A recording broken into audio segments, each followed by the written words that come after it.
കോളേജിൽ ഒരു ദിവസം ഐ+ന്റെ ടീം വന്നിട്ടുണ്ടായിരുന്നു. അങ്ങനെയാണ് ഐ+നെ പറ്റി അറിയുന്നത്. എൻ്റെ ഈ ബി എഡ് പഠനം എന്ന് വെച്ചാൽ ബി എഡിന്റെ കൂടെ ചെയ്യുമ്പോൾ ഇച്ചിരി ബുദ്ധിമുട്ടായിരുന്നു. ആദ്യം സ്വന്തമായിട്ട് പഠിക്കാൻ വേണ്ടിയായിരുന്നു തീരുമാനിച്ചിരുന്നത്. അപ്പം എന്നെ കൊണ്ട് കൂട്ടിയാൽ കൂടത്തില്ലെന്ന് എനിക്ക് തോന്നി. യൂട്യൂബിൽ കുറേ വീഡിയോസ് ഒക്കെ ഉണ്ടായിരുന്നു, ഫ്രീ വീഡിയോസ് ഒക്കെ ഉണ്ടായിരുന്നു അതിൽ സാറിൻ്റെ. അങ്ങനെ വെക്ടർ എന്ന് പറയുന്ന ആ ചാപ്റ്ററിലെ അതിൽ സാറിൻ്റെ ഒരു വീഡിയോ കണ്ട് ഇംപ്രസ്സായി. അങ്ങനെയാണ് ഞാൻ ഐ+നെ കോൺടാക്ട് ചെയ്ത് പഠിക്കുന്നത്. സാറിൻ്റെ ആ ക്ലാസ് കേൾക്കുമ്പോൾ തന്നെ അറിയാം, ഭാര്യ വിളിച്ചൊന്നും പഠിക്കേണ്ട, വേണ്ടത് മാത്രമേ സാറ് പഠിപ്പിക്കത്തുള്ളൂ. ഇമ്പോർട്ടൻ്റ് ഉള്ള കാര്യങ്ങൾ സാറ് പ്രത്യേകം പറയും.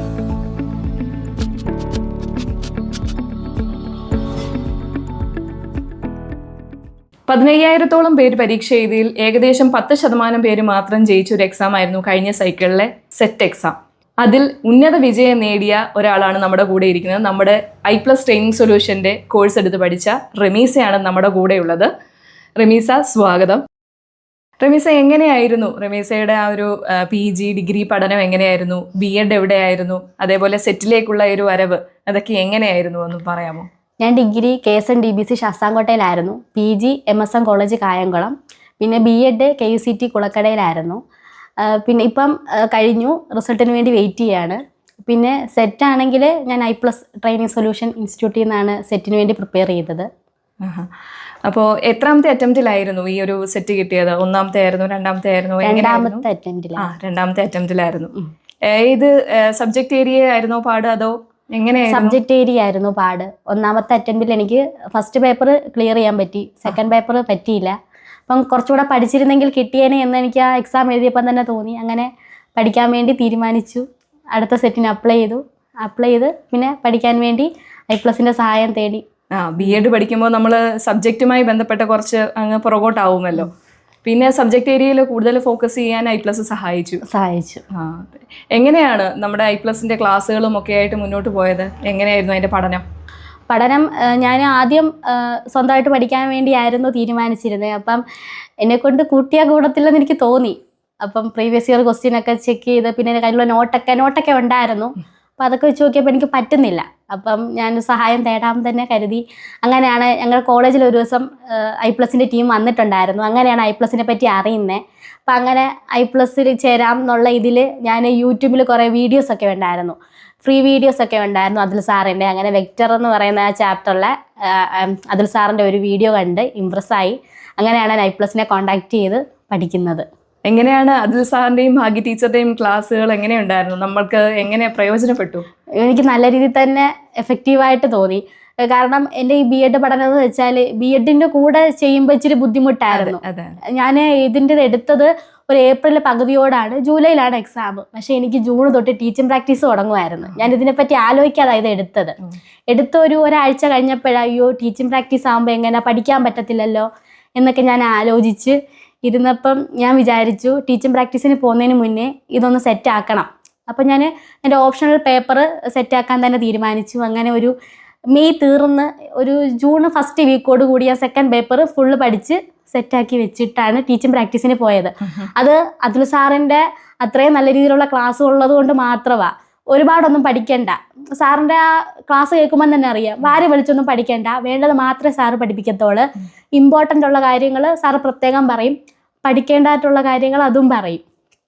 പിന്നെ ഭാഗ്യ മിസ്സിൻ്റെ ആണെങ്കിൽ ഞാൻ ജനറൽ പേപ്പറിന് ഒരുപാടൊന്നും ഞാൻ പഠിച്ചില്ല. 20% ഞാൻ പഠിച്ചിട്ടുള്ളൂ. അത് ഭാഗ്യ മിസ്സിൻ്റെ ഒരു റിവിഷൻ സീരീസ് എന്നൊക്കെയുള്ള ആ ഒരു സെക്ഷനിൽ നിന്ന് ഞാൻ തോനെ പഠിച്ചത്. പിന്നെ സാറിൻ്റെ കുറേ അല്ലാതുള്ള കുറേ വീഡിയോസ് ഒക്കെ ഉണ്ടായിരുന്നു.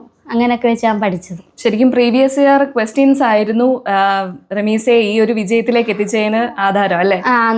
അതായത് ഇപ്പം അതുൽ സാറ് ഒരു പോർഷൻ പഠിപ്പിക്കുവാണെങ്കിൽ തന്നെ അതിൻ്റെ പ്രീവിയസ് ഇയർ ക്വസ്റ്റ്യൻ്റെ കുറേ ഡിസ്കഷൻ ഉണ്ടായിരുന്നു. അപ്പം അതെന്ന് പറയുന്നത് ഗേറ്റിൻ്റെയും നെറ്റിൻ്റെയും ഒക്കെ ആ ലെവലിലുള്ള ക്വസ്റ്റ്യൻസ് ഡിസ്കസ് ചെയ്യുന്നുണ്ട്. അപ്പം നമുക്ക് കുറച്ചുകൂടി അഡ്വാൻസ് ആവാൻ പറ്റി. അപ്പം നല്ല രീതിയിലുള്ള പ്രോബ്ലങ്ങളൊക്കെ ഇച്ചിരി വലിയ പ്രോബ്ലം വന്നാൽ നമുക്ക് ചെയ്യാൻ പറ്റും എന്നുള്ളൊരു കോൺഫിഡൻസ് ഒക്കെ അവിടെ നിന്ന് കിട്ടുമായിരുന്നു. പിന്നെ ഒരുപാട് പ്രീവിയസ് ഇയർ ക്വസ്റ്റ്യൻസ് നമുക്ക് ചെയ്യാൻ ടെസ്റ്റ് ഉണ്ടായിരുന്നു, അതൊക്കെ ചെയ്യാൻ പറ്റി. അതിപ്പോൾ ജനറലിനെ ആണെങ്കിലും ഒരുപാടുണ്ടായിരുന്നു.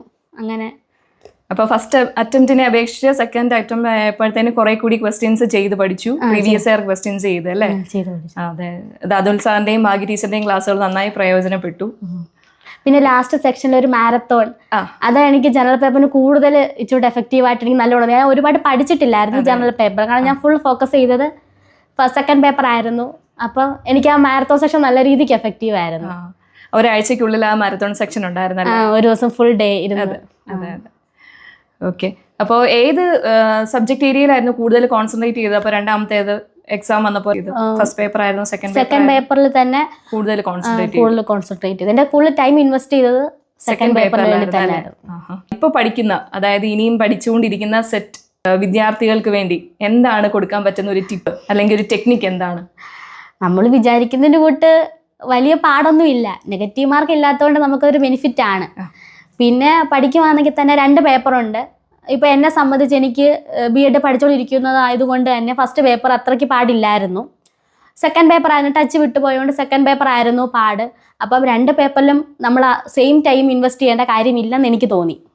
ഇനി പഠിക്കുന്നവർക്ക് അവരുടെ വീക്ക് പോയിന്റ് കണ്ടുപിടിച്ചിട്ട് അതിലേതാണ് അവരുടെ വീക്ക് ഏതാ അതിന് തോന്നിയ സമയം ഇൻവെസ്റ്റ് ചെയ്യുക. പിന്നെ I+ പോലെയുള്ള ഒരു നല്ല ഇൻസ്റ്റിറ്റ്യൂഷൻ്റെ ക്ലാസ്സുകളൊക്കെ കണ്ടാൽ നമുക്ക് കുറച്ചും കൂടെ എഫക്റ്റീവ് ആയിരിക്കും. പിന്നെ ഫിസിക്സ് ഒക്കെ പഠിക്കുന്നെങ്കിൽ അതുൽ സാറിൻ്റെ ക്ലാസ് പിന്നെ പറയും വേണ്ട, നല്ല രീതിക്കാണ് സാറ് പഠിപ്പിക്കുന്നത്, വേണ്ടത് മാത്രമേ പഠിപ്പിക്കത്തുള്ളൂ. അപ്പോൾ അതൊക്കെ ആകുമ്പോൾ നമുക്ക് നല്ല രീതിയിൽ പഠിച്ച് സെറ്റ് നമുക്ക് ക്രാക്ക് ചെയ്യാൻ പറ്റും. പ്രോപ്പറായിട്ടുള്ള ഒരു ഗൈഡൻസും കോൺസിസ്റ്റന്റ് ആയിട്ടുള്ള ഒരു പഠനവും ഉണ്ടെങ്കിൽ നമുക്ക് സെറ്റ് കിട്ടും എന്ന് തന്നെയാണ് റമീസ പറയുന്നത് അല്ലേ?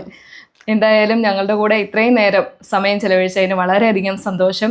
മാത്രമല്ല, സയന്റിഫിക് ഓഫീസറിന് വേണ്ടി പഠിക്കുകയും I+നോട് കൂടി വീണ്ടും വരികയാണ്. അതിലും നല്ലൊരു ഉന്നത വിജയം ലഭിക്കട്ടെ എന്ന് ഞാൻ ആശംസിക്കുകയാണ്. വളരെ നന്ദി. Thank you so much.